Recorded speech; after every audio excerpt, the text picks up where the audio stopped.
جب اللہ سے دعا کی جاتی ہے تو عام طور پر کہتے ہیں اللہ اپنے حبیب کے صدقے میں ہمیں سیدھی راہ دکھا، اس کا موجودہ دور کے حوالے سے کیا کانسیپٹ ہے۔ جو کام بھی ہم اللہ کے ساتھ کریں وہ ایک عبادت کا جز ہو جاتا ہے، اور اس میں کامل پیروی ہونی چاہیے حضور کی اور صحابہ کی۔ یہ صحابہ سے ثابت نہیں ہے۔ اس میں یہ ہے کہ ذرا بھی ہم ادھر سے ادھر ہو جائیں گے تو خطرے میں پڑ جائیں گے، مشتبہات میں آ جائیں۔ رسول اللہ صلی اللہ تعالیٰ علیہ وسلم کے وسیلہ سے دعا کرنا یہ صحابہ کرام رضوان اللہ تعالیٰ علیہ مجمعین سے بھی ثابت ہے اور نبی کریم علیہ السلام سے بھی ثابت ہے۔ اللہ تبارک و تعالیٰ کی عبادت کی جتنی معرفت صحابہ کرام کو اور نبی کریم علیہ السلام کو تھی، یہ معرفت کسی کو نہیں ہو سکتی۔ لہٰذا جب انہوں نے یہ وسیلے کے ساتھ دعا مانگنے والا عمل کیا ہے تو ہم اس کو نہ خطرہ کہہ سکتے ہیں، نہ شرک کہہ سکتے ہیں، اور نہ ہی اس کو غلط کہہ سکتے ہیں۔ چنانچہ یہ صحیح بخاری شریف میرے ہاتھ میں موجود ہے، صحیح بخاری، اس کی کتاب الاستسقاء ہے۔ حضرت انس رضی اللہ تعالیٰ عنہ فرماتے ہیں، حدیث نمبر 1010 ہے، آپ فرماتے ہیں کہ حضرت عمر بن الخطاب رضی اللہ تعالیٰ عنہ کانا اذا قحطو، جب قحط سالی ہوتی تو استسقا بالعباس بن عبد المطلب، تو وہ حضرت عباس بن عبد المطلب کے وسیلہ سے دعا مانگتے۔ حضرت عمر فاروق جیسی شخصیت جن کے شیطان بھی قریب نہیں آتا، جن کے بارے میں میرے آقا علیہ السلام نے فرمایا کہ ان اللہ جعل الحق علی لسان عمر و قلبی، وہ تمام صحابہ کی موجودگی میں، ظاہر ہے کہ دعائے استسقاء جو ہوتی ہے وہ کثیر افراد کی موجودگی میں ہوتی ہے، تو وہ صحابہ کرام کو اکٹھا کر کے حضرت عباس رضی اللہ تعالیٰ عنہ کے وسیلے سے دعا مانگتے۔ یہ صحیح بخاری کی روایت ہے، اور عرض کرتے اللہم انا کننا نتوسل الیک بنبینا، اے اللہ ہم تیری بارگاہ میں تیرے نبی کا وسیلہ پیش کرتے تھے۔ ڈاکٹر صاحب کہہ رہے ہیں کہ اس پر کوئی دلیل نہیں، جبکہ صحابہ کرام حضرت عمر، حضرت انس فرما رہے ہیں کہ رسول اللہ کا وسیلہ ہم پیش کرتے تھے۔ کننا نتوسل، یہ ماضی استمراری ہے، اس کا مطلب ہے کہ ہم نے ایک بار پیش نہیں کیا یا ایک دو صحابہ کرام نے پیش نہیں کیا، سارے صحابہ تسلسل کے ساتھ رسول اللہ کا وسیلہ اللہ کی بارگاہ میں پیش کرتے تھے۔ فتسقینا، تو ہمیں بارش عطا فرماتا تھا۔ وَإِنَّا نَتَوَسَّلُ إِلَيْكَ بِعَمِّ نَبِيِّنَا فَاسْقِنَا، اے اللہ ہم تیرے نبی کے چچے کا وسیلہ ہم تیری بارگاہ میں پیش کر رہے ہیں، تو ہمیں بارش عطا فرما۔ حضرت انس فرماتے ہیں فَيُسْقَوْنَ، کہ ان کو بارش دی جاتی۔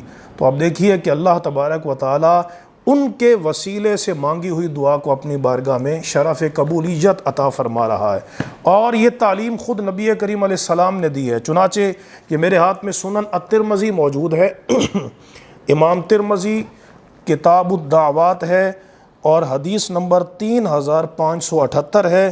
اس حدیث کے راوی حضرت عثمان بن حنیف رضی اللہ تعالیٰ عنہ ہیں۔ وہ فرماتے ہیں کہ ایک آدمی نبی کریم علیہ السلام کی بارگاہ میں حاضر ہوا جس کی آنکھوں میں بیماری تھی، آنکھوں میں بینائی کا مسئلہ تھا، اور نبی کریم علیہ السلام کی خدمت میں حاضر ہو کر اس نے یہ عرض کی ادعو اللہ ان یعافینی، کہ آپ اللہ سے دعا کیجئے کہ اللہ تبارک و تعالیٰ مجھے عافیت عطا فرمائے۔ تو سرکار علیہ السلام نے فرمایا کہ ان شئت دعوت، اگر تو چاہے گا تو میں دعا کر دوں گا، وَإِن شِئْتَ صَبَرْتَ، اور اگر تو چاہے گا تو تو صبر کر لے، تو فَهُوَ خَيْرٌ لَكَ، تو یہ تیرے لیے بہتر ہوگا۔ تو اس نے عرض کی یا رسول اللہ صلی اللہ علیہ وسلم آپ دعا مانگ دیجئے۔ تو نبی کریم علیہ السلام نے اس نابینا صحابی کو حکم دیا کہ وہ وضو کریں اور اچھی طرح وضو کریں اور یہ دعا مانگیں۔ یہ دعائے حاجت ہے جو خود نبی کریم علیہ السلام تعلیم فرما رہے ہیں، اور البانی نے اس حدیث کو صحیح قرار دیا ہے۔ امام ترمذی نے بھی فرمایا ھذا حدیث حسن صحیح، کہ یہ حدیث حسن صحیح ہے۔ وہ دعا کیا ہے؟ عرض کی اللہم انی اسألک واتوجہ الیک بنبیک محمد النبی الرحمہ، کہ اے اللہ میں تجھ سے سوال کرتا ہوں اور تیری طرف تیرے نبی کے وسیلہ سے، محمد مصطفیٰ کے وسیلہ سے جو نبی رحمت ہیں، میں تیری طرف متوجہ ہوتا ہوں۔ یہ سرکار خود دعا تعلیم فرما رہے ہیں، یا محمد انی قد توجہت بک الی ربی، اے محمد صلی اللہ تعالیٰ علیہ وسلم میں آپ کے وسیلہ سے اپنے رب کی طرف متوجہ ہوتا ہوں، فی حاجتی حاضی، اپنی اس حاجت میں، پریشانی میں، مشکل میں، لتقضی لی، تاکہ یہ میری حاجت پریشانی دور ہو جائے۔ اللہم فشفعہ فیہ، اے اللہ اپنے محبوب علیہ السلام کی شفاعت جو ہے وہ میرے حق میں قبول فرما۔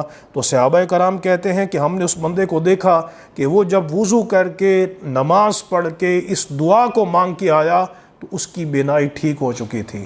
اب دیکھیے رسول اللہ کا وسیلہ کتنی برکت والا ہے، اس لیے یہ کہنا کہ اس پر کوئی حدیث نہیں، یہ ان کی اپنی جہالت ہے اور ناواقفیت ہے، وگرنہ احادیث میں، کثیر احادیث میں موجود ہے کہ صحابہ کرام رضوان اللہ تعالی علیہم اجمعین رسول اللہ کا وسیلہ پیش کرتے تھے، اور یہ مستحسن عمل ہے۔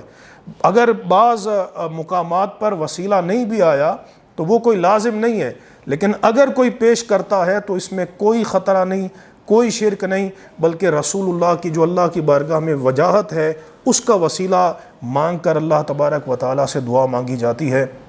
اللہ رب العزت ہمیں حق اور سچ پر عمل کی توفیق عطا فرمائے۔ وآخر دعوانا ان